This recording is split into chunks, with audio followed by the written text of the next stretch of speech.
Welcome to Getting Mental with Dr. Dean. This is episode number 4, and it's part 3 of managing your anxiety. Please remember to like, subscribe, and share these videos with those you care about. Welcome to Getting Mental with Dr. Dean. This is episode 4, which is part 3 of managing your anxiety. We're going to go over behavioral and action steps you can take to help with your anxiety. Let's get started. Disclaimer: this is for information and educational purposes only. This is not health or mental health advice. This does not constitute a client, counselor, or therapist relationship. If you find yourself in an mental health emergency or crisis, call 988 911 or go to your nearest emergency room. Welcome to part 3 of managing your anxiety. We'll cover behavioral steps to take to help any one of us manage our anxiety. So, this is very action oriented. I'm going to go over several different options, and we'll talk about later how we can combine any and all of these if necessary. So, we want to slow our breathing, visualize, practice progressive relaxation, get grounded. We can write it out, and we can also meditate. So when we slow our breathing, we can use the box breathing technique. So we breathe in through our nose for 4 seconds, hold for 4 seconds, breathe out through the mouth for 4 seconds. And the emphasis is there, breathing out through the mouth, letting it all out. And then we would hold again for another 4 seconds and then repeat. So it's a 16-second cycle. 4 in, hold for 4, 4 out, hold for 4. Now, if you're an old smoker or if just your breath control is struggling some, you can always shift it to 3 seconds for each one of those to make it a 12-second cycle. I'll include a site in the description below that has some other breathing techniques for you to reference if needed. Visualization. So, if you can do something about the situation or the source of your anxiety, then the invitation is to do it. Otherwise, if you can't do anything about it in the meantime, you can visualize taking that situation or that item or that event, whatever it is, and putting it into a jar, closing it up, and then visualize yourself putting that jar onto a shelf. You can get back to it another time when you can do something about it. So when you can do something about it, that's when you visualize yourself going to that shelf, taking that jar off, opening it up, and working on whatever it is you can do to address that event, item, situation, whatever it is that's a source of your anxiety, if you can do something about it. It's all about action, folks. If you can do something about it, great. If not, an invitation to visualize putting it up and perhaps using some of the ladder building processes that were discussed in the previous episode. Progressive relaxation. This is a process where you tense different parts of your body, different muscles, and then you relax it. I would invite you to consider finding a guided process for this and practicing it through that guided process until you are able to complete this process on your own. Take some practice. Example is you um, tighten your fist, and then you let go, and then your forearms, then you let go, so forth, so on. So it's a slow process, and you go through the whole body, and at one point you do your whole body. So, but again, a guided process is probably the best thing to do. Getting grounded. Many ways to do this.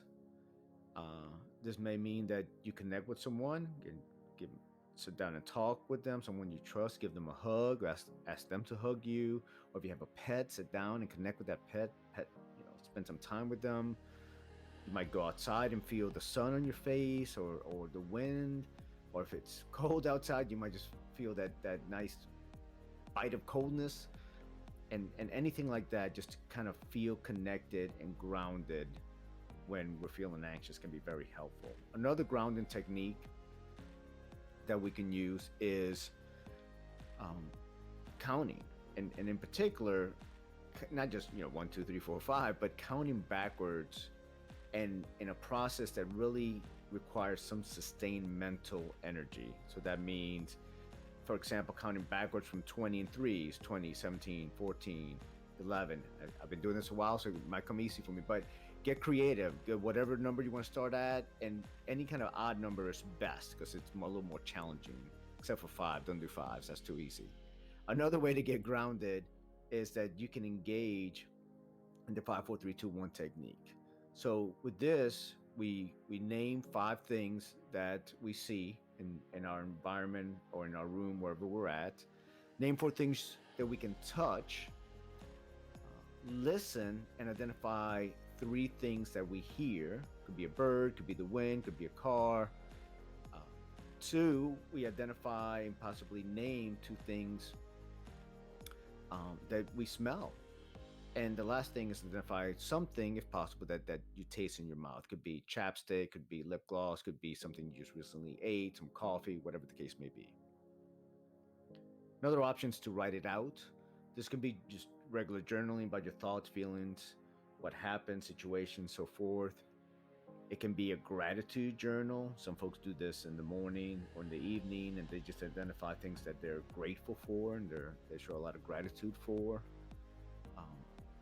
And you could also do the whole ladders and shovels process, right? Things that we've discussed in the previous episode, episode 3, about building those ladder thoughts and challenging and breaking down those shovel thoughts.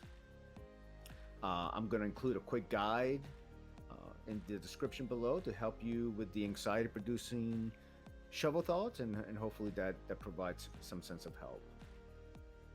The last thing we can do here is meditation, right? And I would invite you to do a guided meditation process at first, and maybe always, because I find that this guided meditation process can be very helpful to ground us as well. Can we can consider this another grounding technique, but to really sit there and focus and follow a voice and some directions to allow your mind to just follow along and to help you get to a calmer place.